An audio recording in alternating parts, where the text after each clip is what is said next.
Le temps pour nous maintenant de Merci recevoir Merci une à vous. personnalité de la communication de notre pays, surtout dans le domaine publicitaire et marketing, notamment l'affichage. Monsieur Kadé Djiré est un passionné d'affiches et surtout quelqu'un qui a été maintes fois récompensé par l'État de Côte d'Ivoire, prix d'excellence, entre autres. Avec lui aujourd'hui, nous allons parler de la science de l'affichage. Trop souvent, on parle un peu d'affichage sauvage, comment c'est réglementé, comment ça se passe dans le milieu de l'affichage. On va en parler avec lui. Monsieur Djiré, bonjour. Bonjour monsieur. Bonjour Marco, bonjour Alix. Oui.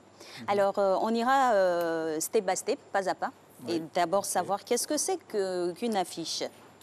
Ben, une affiche, simplement. J'aimerais dire bonjour à tous les téléspectateurs de Matin Bonheur. Matin Bonheur qui est suivi partout dans le monde entier. Merci.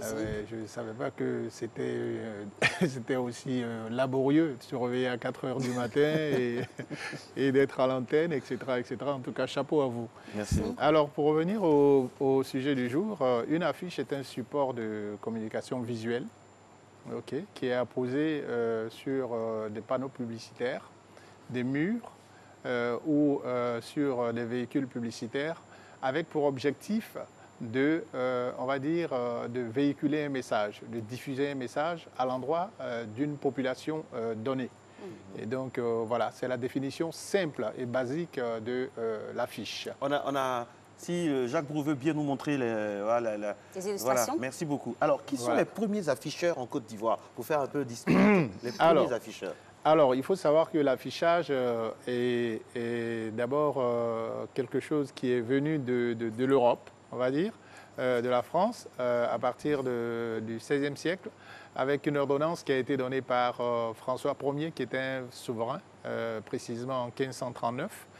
Et donc, avec cette ordonnance, il y a eu la possibilité pour certains, on va dire, graphistes à l'époque, parce qu'il n'y avait pas la photographie qui existait. Il n'y avait pas non plus aujourd'hui les effets Photoshop avec les ordinateurs, tout ça. Il y a eu de grands graphistes, de grands calligraphes qui ont été, on va dire, de grands hommes, de grands peintres. C'était de la peinture, c'était de la calligraphie au départ. Alors, pour ce qui concerne la Côte d'Ivoire, il faut se rendre compte que, Marco, je vois ta coiffure. Je ne sais pas si tu as connu la coiffure coque. La crête. Coque, oui. C'est ça la crête, non? Oui, la crête, Ok. voilà, justement. Ça, Alors, c'est ça en que Côte j'ai d'Ivoire, ça, justement, c'est le en Côte d'Ivoire, puisqu'on a parlé, on a fait la définition de l'affichage, qui est un support de communication visuelle qui permet de diffuser un message à l'endroit d'une cible bien précise. Nous avions nos frères Anango et Ghanéens qui avaient devant leurs ateliers de coiffure voilà, des supports publicitaires, des affiches publicitaires qui incitaient les gens à aller se faire coiffer là-bas. Et donc, voilà, on va dire que déjà, depuis les années 40 à 45, ces choses existaient, l'affichage existait. Mais c'était innocemment que cela existait. Pour dire de manière structurée, l'affichage a véritablement existé en Côte d'Ivoire de manière structurée par le biais de Havas en 1970-71. Havas, qui a été une société qui a eu le monopole de l'affichage en Côte d'Ivoire. Et par la suite, en 1971-72, la société Havas a eu ses parts qui ont été achetées par l'État de Côte d'Ivoire par le biais de la société Ivoire Média. Ivoire Média, dirigé à l'époque par notre grand maître, M. Ousmane Sy Savané, voilà, à qui je voudrais rendre un grand et vibrant hommage sur cette antenne. Et donc, Ivoire Média a géré l'affichage en Côte d'Ivoire de 1972-73 jusqu'à 1993-95. Alors, en gérant ces supports-là pendant ces années, on va dire que l'affichage était constitué principalement des abribus, les gares Sotra, etc., etc., pour ne pas faire de publicité. Ensuite, la publicité sur les stades, et également la publicité avec les cigarettiers. Les cigarettiers qui avaient, disons, dans leur escarcelle de promotion, des flyers de dimension 40-60 qui étaient des supports de communication visuelle, qui étaient distribués aux différents consommateurs sur les PLV, les lieux de vente de cigarettes. Il y avait également les kiosques à tabac, qui étaient des supports de communication visuelle à cette époque-là. Très peu de panneaux publicitaires existaient, mais quand ils existaient, ils étaient en général de grand format, en général de 18 à 36 mètres carrés. Ils n'étaient pas forcément dans la ville même en tant que telle, mais ils étaient en général aux conurbations des villes, à l'entrée et aux sorties des villes. Il a fallu attendre en 1993, de 93 à 95, où il y a eu la libéralisation de l'affichage en Côte d'Ivoire, comme c'est le cas avec la télévision actuellement, où nous avons eu une prolifération de grands patrons aussi de l'affichage, notamment Feu Désiré Gado, Antoine Vozy, Mariam Sy Diawara, etc., pour apporter une certaine dynamique à l'affichage en Côte d'Ivoire. C'est vers ces années-là que nous avons pu avoir des panneaux 12 mètres carrés à l'intérieur de la ville d'Abidjan. Ensuite, des panneaux spectaculaires, des panneaux trivision, un peu, comme ceux que vous voyez actuellement. Ça, c'est un panneau, on va dire, spectaculaire. Ensuite, il y a des panneaux, des abribus aussi qui ont été... c'est pas la bonne illustration. Voilà, justement, ça c'est un abribus, voilà, justement. Un abribus, en même temps, qui revêt un caractère d'utilité publique, qui non seulement donne des informations sur comment dirais-je, les allées et venues du bus sur le tronçon, la ligne donnée, et en même temps, on profite pour faire de la publicité. Alors, Monsieur Diré, tout ce que vous expliquez là, c'est des choses qui existent maintenant, hein, on va dire, dans le domaine de l'affichage. Mais quelle est la réglementation en vigueur depuis le départ de ces réglementations là? Alors, la réglementation en vigueur... Qui a le droit d'afficher? Alors, comment ça doit se faire? Alors, n'affiche pas qui le veut. Pour pouvoir afficher, il faut d'abord être une régie publicitaire, une société de droit. Dûment constituée. Voilà, dûment constituée, dont le directeur général doit être quelqu'un de diplômé en sciences et techniques de la communication. Il doit avoir au moins une licence en sciences et techniques de la communication, constituer sa société, et ensuite, à partir de là, avoir l'agrément du Conseil supérieur de la publicité du ministère de la Communication et des Médias. Alors, malheureusement, ce n'est pas forcément le cas aujourd'hui. On se rend compte qu'il y a beaucoup de gens qui s'érigent en régisseurs en publicité, alors qu'il y a des règles qui sont bien établies afin que, voilà, justement, ce travail puisse être fait. Et donc, voilà, pour être afficheur, il faut avoir voilà, l'agrément du Conseil supérieur de la publicité, un agrément qui est renouvelable toutes les années. Alors, combien d'affiches on a environ en Côte d'Ivoire aujourd'hui? Est-ce qu'on peut connaître? Est-ce qu'il y a un répertoire, c'est répertorié? Est-ce que c'est répertorié, c'est référencé, ordonnancé? Est-ce qu'il y a une nomenclature? Alors, de manière synchronique, hein, on ne peut pas aujourd'hui donner le nombre exact de panneaux publicitaires dans la ville d'Abidjan et sur l'intérieur du pays. Par contre, il y a eu des périodes où le ministère de la Communication et des Médias a eu à intervenir sur, disons, l'anarchie qui s'implantait, qui avait lieu dans le milieu. Et donc, depuis 2013 jusqu'à 2015, nous avons les données. Les données sur Abidjan étaient de l'ordre de 6 000 panneaux publicitaires. Sur Abidjan seulement. Pour un espace qui pourrait en accueillir que 3 000. Wow. Ouais. Donc, voilà, sur Abidjan. Maintenant, sur l'intérieur du pays, les données ne sont pas, on va dire, scientifiques. On va dire elles sont un peu empiriques dans la mesure où nos agents, les agents de la Chambre des afficheurs et de l'ANERPSI, l'Association nationale des éditeurs et régisseurs en publicité, n'ont pas pu se rendre à l'intérieur du pays pour dénombrer le nombre de panneaux. Mais il faut se rendre compte que si on essaie de voir la part égale, on pourrait se retrouver autour de 8 000 à 10 000 panneaux publicitaires tout format confondu sur tout le territoire ivoirien. Alors, Monsieur Diré, on a 6 000 panneaux à Abidjan pour 3 000 normalement. Là, il y a 3 000 de plus. Il y a 3 000 de plus, il y a une Oui. surcharge au niveau donc, de l'environnement déjà, il y a un souci. Alors, d'où c'est venu? D'où est-ce que ça vient? Pourquoi? Comment on en est arrivé là? Comment s'en sortir? Alors, Parce qu'à Abidjan, aujourd'hui, il y a tellement d'affiches. Vous conduisez, il y a une affiche, et puis des fois, ça peut distraire Oui. L'attention est perdue la même. sérénité donc, des automobilistes, tout ça. alors c'est ce qu'on appelle la pollution visuelle. Voilà. OK. La pollution visuelle a été quelque chose que le ministère de la Communication et des Médias est en train de... ou les différents ministères de la Communication et des Médias sont en train de résoudre depuis bien longtemps. On va dire, depuis 2005, il y a eu des mesures d'interdiction de pause. Malheureusement, ça n'a pas marché. Pourquoi? 2009, non, ça n'a pas marché parce qu'il n'y a pas eu d'organe de suivi. De OK. régulation. 2009, il y a eu interdiction de pause sur Abidjan. Ça n'a pas marché. 2013, ça n'a pas marché. Alors, cela peut s'expliquer un peu par le fait que le boom économique de la Côte d'Ivoire peut être, disons, un élément catalyseur.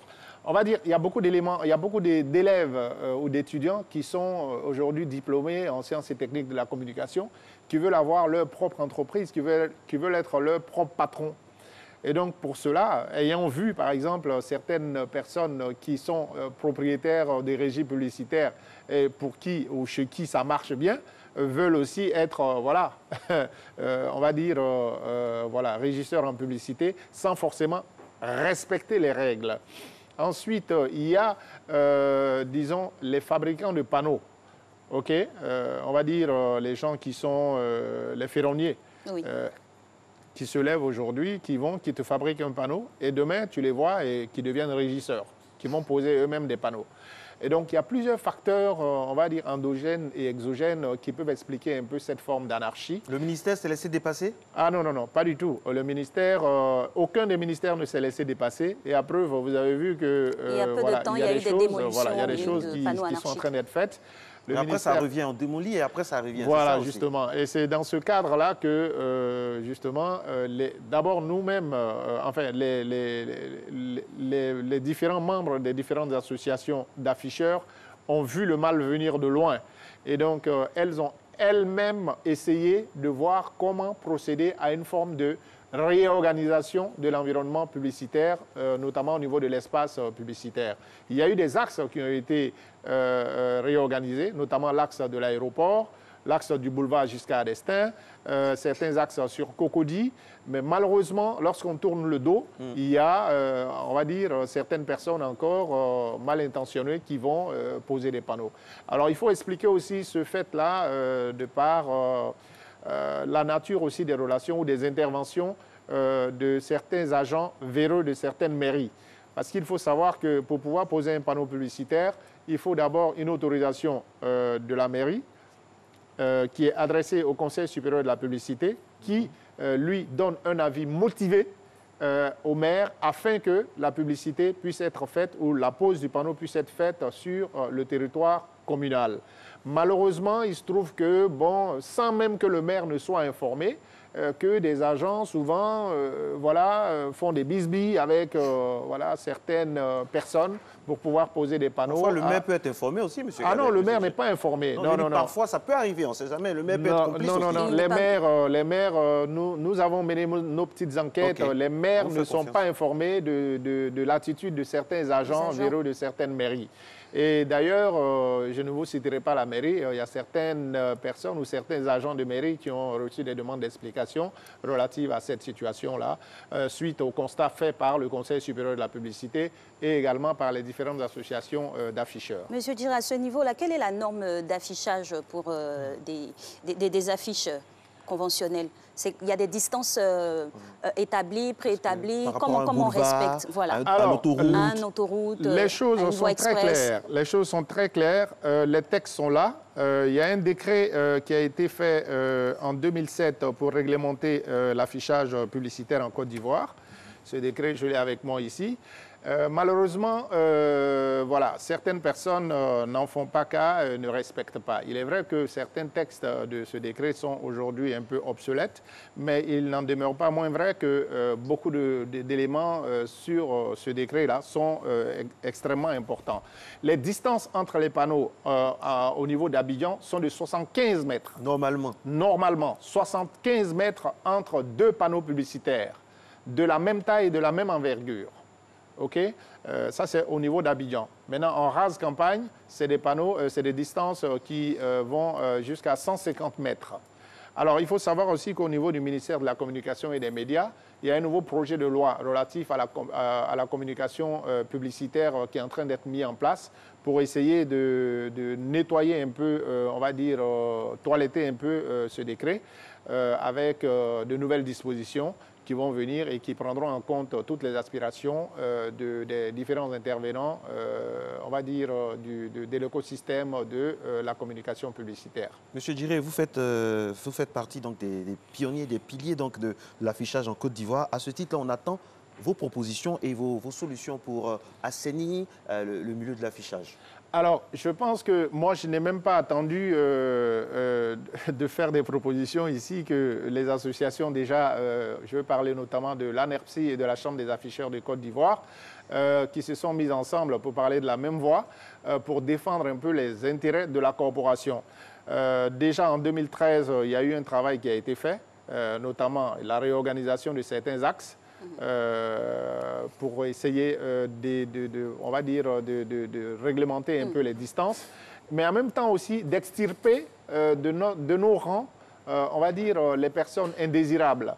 Vous savez, comme je l'ai dit tout à l'heure, il y a des structures qui ne sont même pas régies publicitaires, qui n'ont même pas d'agrément d'affichage et qui vont, qui vont poser des panneaux publicitaires sans forcément que personne n'en soit informé.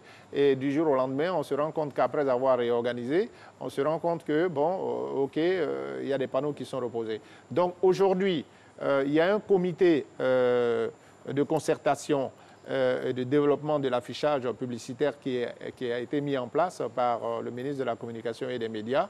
Et ça se passe très bien. Il y a des réunions qui sont en train de se faire.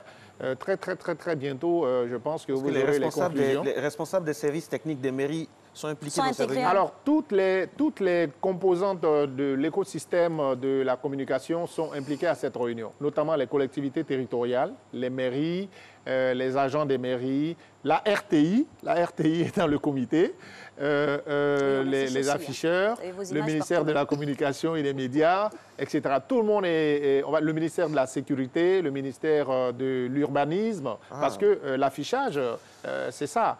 Comme le disait un grand penseur au niveau de l'affichage, l'affichage, je veux dire, c'est un peu la vie de la société. C'est quand on voit une ville avec des panneaux publicitaires resplendissants, cela démontre un peu on va dire, de la splendeur et du boom économique. Oui, et ça participe de l'économie. Surtout quand c'est bien organisé. Voilà, tout à fait. Donc, c'est des réunions que nous sommes en train de tenir actuellement avec le ministère de la Communication et des Médias, et je pense que les choses vont dans le bon sens. Merci beaucoup à vous, M. Kader Djiré. Vraiment, c'est un plaisir de s'abreuver à la source de votre savoir passionné d'affiches que vous êtes. Et on espère qu'on aura moins de pollution visuelle. Ça va très bien se passer, surtout qu'il y a beaucoup d'organisations là-dedans, Alix. Et puis nous, on a de belles affiches à la RTI. Ah oui, c'est vrai, il y a une belle campagne d'affichage pour tous les programmes du groupe RTI. J'ai vu Votre appréciation? J'ai vu que la RTI bouge beaucoup depuis quelque temps. Partout où on passe, on voit la RTI. On voit la RTI, même sur votre façade, on voit des... Là, je venais tout à l'heure, j'ai vu des affiches lumineuses en plus. Et en plus, en ville, quand je passe, je vois que vous communiquez. Même à l'intérieur du pays, j'y suis allé, à Yamoussoukro, Daloa, etc., je vois que les panneaux de la RTI, avec les différentes émissions, Matin Bonheur, 52 minutes pour comprendre, c'est midi, etc., avec des pauses, voilà. Eh oui. Merci beaucoup. C'est bien, ça bouge à la RTI. Et je pense que l'affichage est un outil indispensable à la société. C'est un média extrêmement important qu'il faudrait que les gens utilisent parce que c'est le plus ancien des médias. Mais en même temps, c'est le média qui fait bouger en même temps la société. Sociologiquement parlant. Il y a, on va dire, la télé, la radio, maintenant le digital, la presse, tout ça, qui sont des médias importants aussi. Mais le visuel est éternel. Le visuel est éternel et il fait référence aussi à beaucoup de créativité. Voilà. Merci infiniment, Monsieur Djiré, pour toutes ces informations-là. Et on vous souhaite un agréable week-end.